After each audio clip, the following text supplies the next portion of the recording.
Hi everyone, இந்த வீடியோவில் நம்ம periodic trends and propertiesல ionic radii பற்றி பார்க்கலாம். நம்ம லாஸ்ட் வீடியோவில் தான் atomic radii பற்றி பார்த்துருந்தோம். ஸோ அதை பற்றி நீங்கள் பார்க்கணும்னு நினச்சிங்கன்னா கீழே டிஸ்கிரிப்ஷன் பாக்ஸில் ஒரு லிங்க் கொடுக்குறேன், you can go there and see it. இப்போ இந்த வீடியோவில் ionic radii பற்றி பார்க்கலாம். இந்த வேர்டை நோட் பண்ணுங்கள், ionic radii. இதில் அயான் அப்படிங்கிறத பற்றி நம்ம லோவர் கிளாஸில் லேர்ன் பண்ணியிருக்கோமா? கேட்டயான், ஆனயான் இதை பற்றிலாம் பார்த்துருக்கோம். ரேடியை அதாவது ரேடியஸுங்கிறது ஒரு டிஸ்டன்ஸ். இப்போ இதை சேர்த்து பாருங்கள், அயானிக் ரேடியை அப்படிங்கிறது என்ன?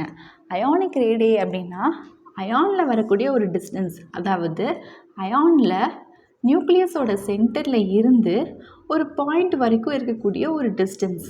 எந்த பாயிண்ட் வரைக்கும் அப்படின்னா அதே அயானில் இருக்கக்கூடிய எலக்ட்ரான் கிளவுடில் ஒரு இன்ஃப்ளூயன்ஸ் எக்ஸர்ட் ஆகுது. அந்த பாயிண்ட் வரைக்கும் இருக்கக்கூடிய டிஸ்டன்ஸை தான் நம்ம அயானிக் ரேடியை அப்படின்னு சொல்கிறோம். இந்த அயானிக் ரேடியை எப்படி ஃபார்ம் ஆகுது? எப்போ அப்படின்னா எப்போ ஒரு ஆக்டம் எலக்ட்ரானை லாஸ் பண்ணுது இல்லை எப்போ அது கெயின் பண்ணுதோ அப்போ தான் அந்த அயானிக் ரேடியை ஃபார்ம் ஆகுது. அதாவது இப்போ ஒரு நியூட்ரல் ஆக்டம் இருக்குது. அந்த ஆக்டம் தான் கிட்ட இருக்கக்கூடிய எலக்ட்ரானை லாஸ் பண்ணிருச்சு, கொடுத்துருச்சு அப்படின்னா, எலக்ட்ரான் அப்படிங்கிறது என்ன? Negative charge. So negative charge போயிடுச்சு அப்படின்னா அது பாசிட்டிவ்லி சார்ஜ் அயானாக மாறிடும் அந்த atom, which is called as a cation. Cation அப்படிங்கிறது பாசிட்டிவ்லி சார்ஜ்டு அயான். இதே இது அந்த நியூட்ரல் ஆக்டத்தில் எலக்ட்ரான் கெயின் ஆச்சு அப்படின்னா, எலக்ட்ரான்கிறது negative charge. So negative charge gain ஆக it become a negatively charged ion. That negatively charged ion is called as the anion. Anion அப்படின்னா negatively charged ion. So electron போச்சு அப்படின்னா அது கேட்டயானாக மாறிடுது, பாசிட்டிவ்லி சார்ஜ்டு அயான். இதே இது எலக்ட்ரான் கெயின் ஆச்சு அப்படின்னா அது நெகட்டிவ்லி சார்ஜ்டு அயானாக மாறும், which is called as a anion. இப்போ இங்கே பாருங்கள், ஒரு ஆக்டமில் பாசிட்டிவ் சார்ஜ் அதிகமாக இருக்குது. பாசிட்டிவ் சார்ஜ் அதிகமாக இருக்குது அப்படின்னா என்ன அர்த்தம்? எலக்ட்ரான் லாஸ் ஆகி அது பாசிட்டிவ் சார்ஜாக இருக்குது.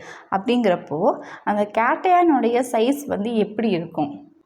எலக்ட்ரான் போயிடுச்சு அப்படின்னாலே அந்த ஆக்டத்தோடைய சைஸ் பார்த்திங்க அப்படின்னா குறைய ஆரம்பிச்சிடும். ஸோ கேட்டயானுடைய சைஸ் இப்போது அந்த ஆக்டம் அயானாக மாறிடுச்சு, விச் இஸ் அ கேட்டயான். அந்த கேட்டயானுடைய சைஸ் என்ன ஆகுதுன்னா குறையும். இப்போது எலக்ட்ரான் போகும்போது அது பாசிட்டிவ் சார்ஜாக மாறும்போது. இப்போ ஒரு ஆக்டமில் நெகட்டிவ் சார்ஜ் அதிகமாக இருக்குது. நெகட்டிவ் சார்ஜ் அதிகமாக இருக்குது அப்படின்னா என்ன அர்த்தம்?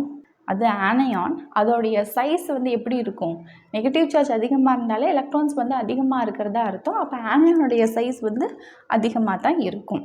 ஸோ ஒரு நியூட்ரல் ஆக்டத்தை விட கேட்டயனுடைய சைஸ் எப்போவுமே ஸ்மாலராக தான் இருக்கும். ஏன்னா ஆக்டமுடைய சைஸ் இவ்வளோ இருக்கும்போது அது கேட்டயானாக இருந்துச்சு அப்படின்னா நெகட்டிவ் சார்ஜ், அதாவது எலக்ட்ரான் போகி அதோடைய சைஸ் கம்மியாயிரும். So it's always smaller. இதே இது ஒரு நியூட்ரல் ஆக்டம் இருக்குது, அது ஆனயானாக ஃபார்ம் ஆயிடுச்சு அப்படின்னா அது எலக்ட்ரான்ஸ் எல்லாம் கெயின் பண்ணி அதோடைய சைஸ் லார்ஜராக மாறி இருக்கும். ஒரு அயானுடைய சைஸ் அப்படிங்கிறது ரொம்பவே இம்பார்ட்டண்ட். எதுக்காக அப்படின்னா to determine the behaviour in சொல்யூஷனில் அதோட பிஹேவியர் எப்படி இருக்கும் அண்ட் அயானிக் சாலிட்ஸோட ஸ்ட்ரக்சர் எப்படி இருக்கும் அப்படிங்கிறத பற்றி டிட்டர்மைன் பண்ணுறதுக்கெல்லாம். இப்போ இங்கே பாருங்கள், லித்தியம் அண்ட் சோடியம் இது தான் கிட்ட இருக்கக்கூடிய ஒரு எலக்ட்ரானை அவுட்டர் மோஸ்ட் எனர்ஜி லெவல்லேருந்து லாஸ் பண்ணுச்சு அப்படின்னா அது கேட்டயானாக ஃபார்ம் ஆயிரும். எலக்ட்ரான் போனாலே அது பாசிட்டிவ்லி சார்ஜ் அயானாக மாறிடும், which is called as a cation. So electron போகும்போது மிச்சம் மீதி எலக்ட்ரான் இருக்கும் இல்லையா, அதெல்லாமே நியூக்ளியஸ்க்கு பக்கத்தில் இருக்கும். அந்த இன்னர் செல் இப்போ பக்கத்தில் இருக்கும்போது என்ன ஆகுதுன்னா நியூக்ளியஸ் அதை ரொம்ப ஸ்ட்ராங்காக அட்ராக்ட் பண்ணி தான் பக்கத்தில் வச்சுக்குது. அப்போது அந்த அயானோடைய சைஸ் என்ன ஆகுதுன்னா ஸ்மாலர் ஆகிடுது. இதே இது ஃப்ளோரின் அண்ட் குளோரின் இதில் பார்க்கும்போது எலக்ட்ரானை கெயின் பண்ணி அது நெகட்டிவ் அயான் ஆனயானாக அது ஃபார்ம் ஆகிடும். அப்போது எலக்ட்ரான் அதில் கெயின் ஆகிறதுனால என்ன ஆகுதுன்னா நியூக்ளியஸோடைய சார்ஜ் ரொம்ப பெருசாக ஒன்றும் இல்லை. அங்கே இருக்கக்கூடிய நிறைய எலக்ட்ரான்ஸை அட்ராக்ட் பண்ணி தன் பக்கத்தில் க்ளோஸாக வச்சுக்கிறதுக்கு. ஸோ அது வந்து லூஸாக தான் அங்கே வந்து எலக்ட்ரான்ஸ் எல்லாம் இருக்கும். ஒன்லி இந்த கேட்டயானில் மட்டும்தான் எலக்ட்ரான்ஸ் வந்து நியூக்ளியஸ்னால ரொம்ப ஸ்ட்ராங் அட்ராக்ஷனில் வந்து இறுக்கி பிடிச்ச மாதிரி வச்சுக்கிட்டு அயான்ஸோடைய சைஸ் வந்து கம்மியாக இருக்கும். இதே இது ஆனயானில் பார்த்தீங்க அப்படின்னா நியூக்ளியஸோட சார்ஜ் வந்து அந்த அளவுக்கு பெருசாக ஒன்றும் இல்லை. எலக்ட்ரான்ஸ் எல்லாத்தையுமே வந்து அட்ராக்ட் பண்ணி தன் பக்கத்தில் வச்சுக்கிறதுக்கு. ஸோ அங்கே எலக்ட்ரான்ஸ் வந்து கொஞ்சம் லூஸாக தான் வந்து இருக்குது. இங்கே பாருங்கள், அட்டாமிக் ரேடியையில் along the period. So period அப்படிங்கிறது லெஃப்ட் டு ரைட். அப்போ அங்கே ஆக்டத்தோடைய சைஸ் வந்து டிக்ரீஸ் ஆகிட்டே வரும் அலாங் த பீரியட் அப்படின்ட்டு பார்த்தோம். அண்ட் குரூப்பில் வந்து இன்க்ரீஸ் ஆகிட்டே இருக்கும் அப்படின்ட்டு பார்த்தோம். இதே மாதிரி தான் அயானிக் ரேடியைலையும் along the period from left to right இங்கே அயனுடைய சைஸ் வந்து டிக்ரீஸ் ஆகிட்டே தான் இருக்கும். இதே இது டவுன் த குரூப் இதோடைய சைஸ் வந்து இன்க்ரீஸ் ஆகிட்டே இருக்கும். நெக்ஸ்ட்டு அயனைசேஷன் எனர்ஜி பற்றி பார்க்கலாம். This ionisation energy is also called as the ionisation enthalpy. Ionisation energy அப்படிங்கிறது என்னென்னா, இப்போ கிரவுண்ட் ஸ்டேட்டில் ஒரு ஐசோலேட்டடான கேஷியஸ் ஆக்டம் வந்து இருக்குது. இப்போ அந்த ஆக்டம்லேருந்து எலக்ட்ரான் வந்து ரிமூவ் ஆச்சு அப்படின்னா அது கேட்டயானாக ஃபார்ம் ஆயிரும். அப்படி அந்த எலக்ட்ரானை வந்து ரிமூவ் பண்ணுறதுக்கு எவ்வளோ மினிமமான எனர்ஜி வந்து தேவைப்படுதோ ரெக்வயர்ட் ஆகுதோ அந்த மினிமம் எனர்ஜியை தான் நம்ம அயனைசேஷன் எனர்ஜி அப்படின்னு சொல்கிறோம். இந்த அயனைசேஷன் எனர்ஜி எதில் மெஷர் பண்ணுறாங்க அப்படின்னா கிலோ ஜூல் பர் மோலில் வந்து மெஷர் பண்ணுறாங்க. இப்போ ஒரு ஆக்டமில் இருந்து ஒரு எலக்ட்ரானை வந்து ரிமூவ் பண்ணுறதுக்கு ரொம்ப கஷ்டமாக இருக்குது, அதிகமான எனர்ஜி வந்து தேவைப்படுது அப்படிங்கிறப்போ அங்கே வந்து ஹை அயனைசேஷன் எனர்ஜி இருக்கிறதா அர்த்தம். ஹை அயனைசேஷன் எனர்ஜி அப்படின்னாலே வந்து அந்த எலக்ட்ரான் ரிமூவ் பண்ணுறது கஷ்டமாக இருக்குது, எனர்ஜி வந்து அதிகமாக தேவைப்படுது அப்படின்னு அர்த்தம். ஓகேவா? இப்போது பீரியடில் பார்த்தீங்க அப்படின்னா பீரியட் அப்படிங்கிறது லெஃப்ட்லேருந்து ஸ்டார்ட் ஆகி ரைட் வரைக்கும் இருக்கும். அலாங் த பீரியட் ஒரு ஆக்டத்தோட சைஸ் வந்து டிக்ரீஸ் ஆகிட்டே வரும். அப்படி டிக்ரீஸ் ஆகிட்டே இருக்கும்போது பார்த்திங்கன்னா அந்த நியூக்ளியஸுக்கும் எலக்ட்ரானுக்கும் இருக்கக்கூடிய அந்த ஃபோர்ஸ் ஆஃப் அட்ராக்ஷன் வந்து ரொம்ப ஸ்ட்ராங்காக இருக்கும். அப்படி ரொம்ப ஸ்ட்ராங்காக இருந்தாலே வந்து அந்த எலக்ட்ரானை ரிமூவ் பண்ண முடியாது. அப்போது அங்கே தேவைப்படக்கூடிய எனர்ஜி வந்து ரொம்ப அதிகம்தான்.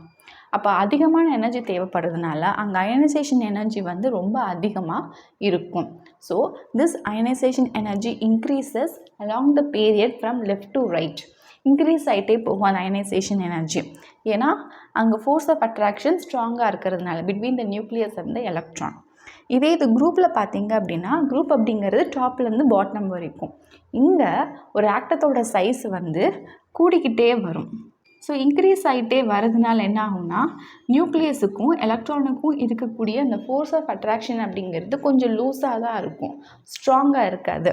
ஸோ லூஸாக இருக்கிறதுனால அங்கே எலக்ட்ரானை வந்து ஈஸியாக நம்மளால் ரிமூவ் பண்ணிக்க முடியும். அங்கே தேவைப்படக்கூடிய எனர்ஜி வந்து கம்மி தான். ஸோ இங்கே வந்து அயனைசேஷன் எனர்ஜி என்ன ஆகுதுன்னா இட் கெட்டிங் டிக்ரீசஸ். ஸோ குரூப்பில் பார்க்கும்போது அயனைசேஷன் எனர்ஜி வந்து it get decreases along the group. Next fourth one electron affinity. Electron affinity அப்படிங்கிறது என்னென்னா, இப்போ ஒரு ஐசோலேட்டடான கேஷியஸ் ஆக்டம் வந்து இருக்குது. இந்த ஆக்டம் எலக்ட்ரானை கெயின் பண்ணி அது ஆனையான ஃபார்ம் பண்ணும்போது ஒரு அமௌண்ட் ஆஃப் எனர்ஜியை வந்து அது ரிலீஸ் பண்ணும். அந்த அமௌண்ட் ஆஃப் எனர்ஜியை தான் நம்ம எலக்ட்ரான் அஃபினிட்டி அப்படின்னு சொல்கிறோம். இப்போது இந்த எனர்ஜியை நம்ம எதில் மெஷர் பண்ணுறோன்னா கிலோ ஜூல் பர் மோலில். ஓகேவா? இப்போ இங்கே பாருங்கள், ஆக்டம் இருக்குது, அது எலக்ட்ரானை கெயின் பண்ணும் போது அது ஆனையான ஃபார்ம் ஆகுது அண்ட் ஆல்சோ அது ஒரு சில அமௌண்ட் ஆஃப் எனர்ஜியை வந்து ரிலீஸ் பண்ணுது. இந்த எனர்ஜியை தான் நம்ம எலக்ட்ரான் அஃபினிட்டின்னு சொல்கிறோம். அயனைசேஷன் எனர்ஜி மாதிரியே இந்த எலக்ட்ரான் அஃபினிட்டியும் along the period that is from left to right அது இன்க்ரீஸ் ஆகும். And down the group that is from top to bottom அது டிக்ரீஸ் ஆகும். Next more to know. Noble கேஸில் பார்த்தீங்க அப்படின்னா அதோட அவுட்டர் மோஸ்ட் ஷெல் வந்து கம்ப்ளீட்டாக ஃபில்லாக இருக்கும். அதனால அந்த நோபல் கேஸ் வந்து எலக்ட்ரானை அக்செப்டே பண்ணாது. So no more electrons can be added to them and இதோட எலக்ட்ரான் அஃபினிட்டி வந்து 0 தான். ஓகே, இன்றைக்கி இந்த வீடியோவில் பீரியாடிக் டென்ஷன் ப்ராப்பர்ட்டிஸில் அயானிக் ரேடியேனா என்ன, அயனைசேஷன் எனர்ஜினா என்ன, எலக்ட்ரான் அஃபினிட்டினா என்னன்னு பார்த்துருக்கோம். ஐ ஹோப் இன்றைக்கி பார்த்த இந்த டாபிக் உங்களுக்கு கிளியராக அண்டர்ஸ்டுட் ஆயிருக்குன்னு நினைக்கிறேன். If you have any doubt regarding this, please do comment, let me know in the comment section. If you like this video, thumbs up, share among your friends circle. இந்த video நிறைய பேருக்கு ஹெல்ப்ஃபுல்லாக இருக்கட்டும். இந்த யூனிட்டில் நான் போஸ்ட் பண்ண other வீடியோஸை பார்க்கணும்னு நினச்சிங்கன்னா கீழே டிஸ்கிரிப்ஷன் பாக்ஸில் ஒரு லிங்க் எல்லாம் கொடுத்துருக்கேன். Can go there and see it. நான் இது வரைக்கும் போஸ்ட் பண்ண வீடியோஸ் எல்லாமே என்னோட சேனல் பிளேலிஸ்ட்டில் இருக்குது. எந்தெந்த கிளாஸ் என்ன டேர்ம் வைஸ் அப்படின்னு தனித்தனியாக இருக்கும். கிளாஸ் 6லேருந்து ஸ்டார்ட் பண்ணி 10 வரைக்கும் இப்போ போட்டு வச்சுருப்பேன். ஸோ நீங்கள் போய் பார்த்துக்கலாம். சயின்ஸை ஈஸியாக லேர்ன் பண்ணி அண்டர்ஸ்டாண்ட் பண்ணிக்க please do subscribe my channel and click the notification bell button to get the latest upcoming videos. See you soon again in next video. Thank you for watching.